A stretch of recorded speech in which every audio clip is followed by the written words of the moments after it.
Assalamu alaikum wa rahmatullahi wa barakatuhu. Tonight, I want you to listen with more than your ears. I want you to listen with the part of you that has been restless, the part that feels something shifting, the part that cannot explain why your heart feels heavier, yet more awake. Let me ask you something directly. Why does your life feel like it's standing at the edge of something? Why do you feel discomfort in places that once felt normal? Why are certain sins harder to commit than before? Why are certain distractions losing their taste? Why does silence suddenly feel louder than noise? Is Allah preparing you for a major change in your life? This is not a dramatic question. It is a serious one. Because when Allah prepares a servant for transformation, He does not announce it publicly. He prepares them privately. And preparation does not begin with ease. It begins with disruption. Stay with me carefully, because if you recognize the signs early, you move forward with strength.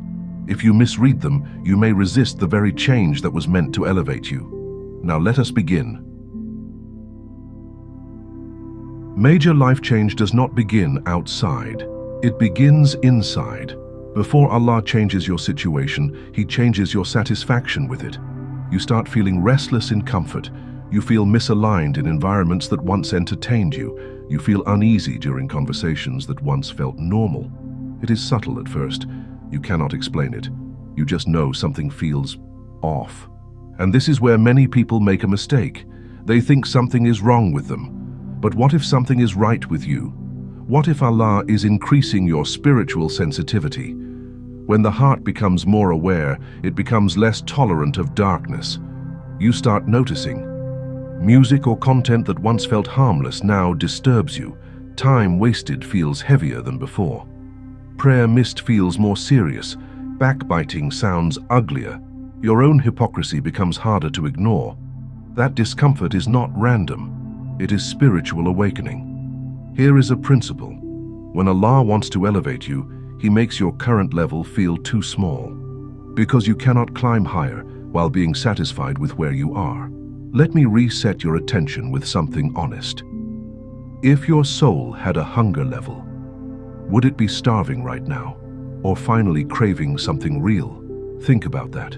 Sometimes the first sign of preparation is dissatisfaction, but not worldly dissatisfaction, spiritual dissatisfaction. You start wanting more discipline, more clarity, more meaning, more sincerity.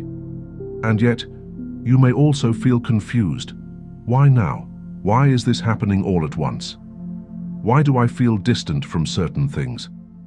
Because when Allah prepares you for change, He begins by detaching you from what cannot go with you. And detachment hurts. Comfort is familiar. Habits are familiar. Even sin can feel familiar. But familiarity does not equal destiny. Now here is where fear enters. What if you ignore this feeling? What if you numb it with more distraction? What if this restlessness is an invitation, and you silence it? That is dangerous, because when the heart is stirred and you ignore it, the stirring weakens, and a numb heart is harder to wake. But do not worry, because internal disturbance is only the first stage.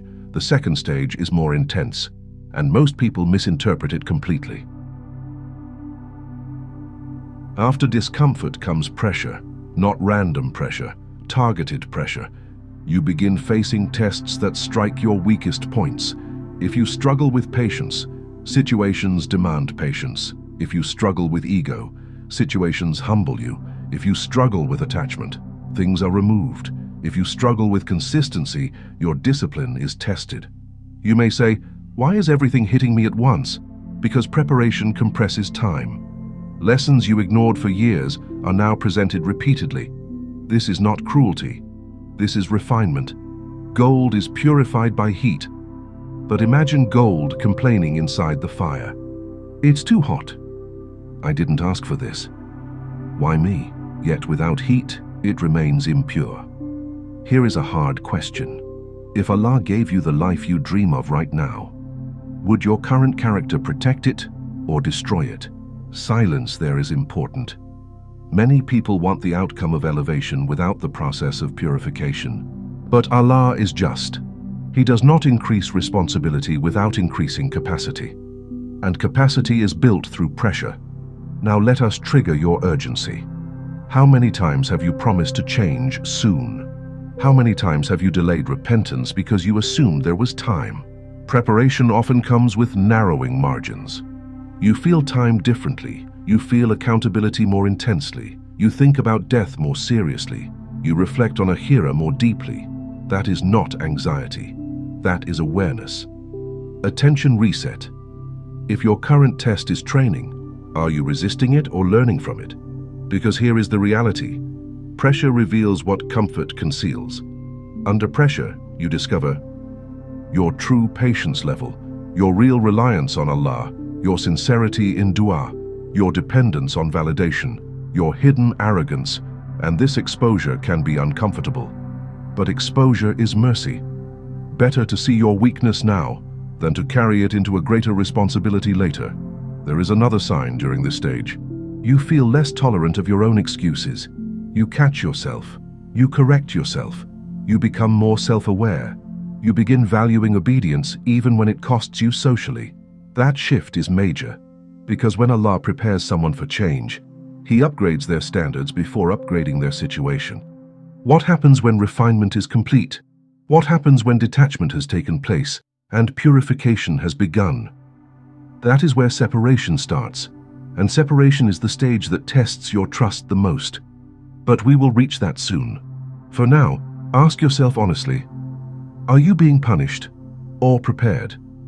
Because the difference between those two depends on how you respond. This is where most people feel fear, confusion, and even frustration. Separation begins, not just from people, but from old habits, familiar routines, and comfort zones. Suddenly, certain friendships feel strained, certain opportunities close, certain plans fall apart.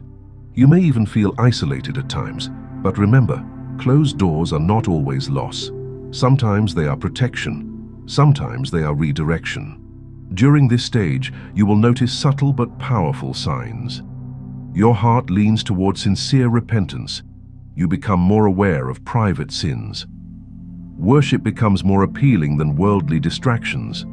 Your conscience begins to guide decisions more than your desires. Boundaries you never enforced before now feel necessary.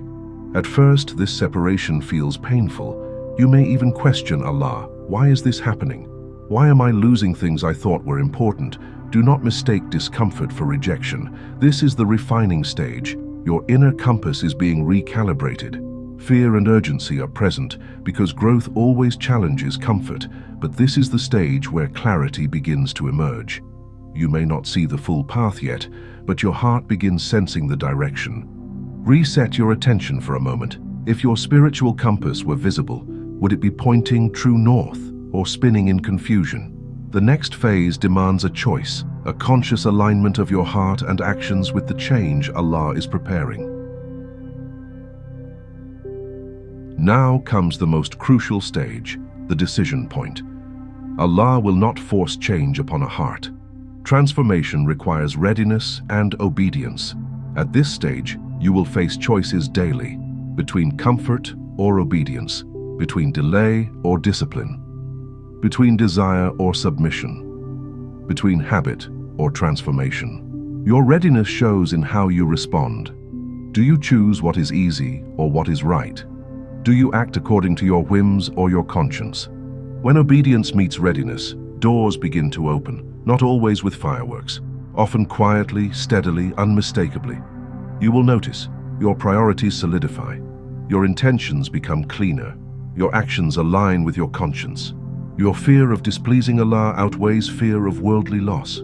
This is not restriction, it is liberation. It is the heart finally aligning with its purpose. Excitement and hope grow when you act in accordance with sincere guidance.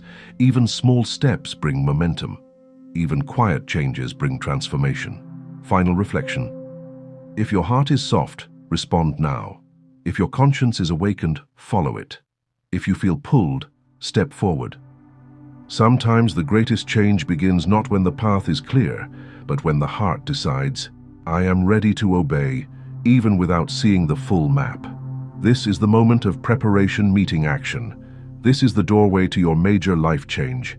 This is where your elevation begins.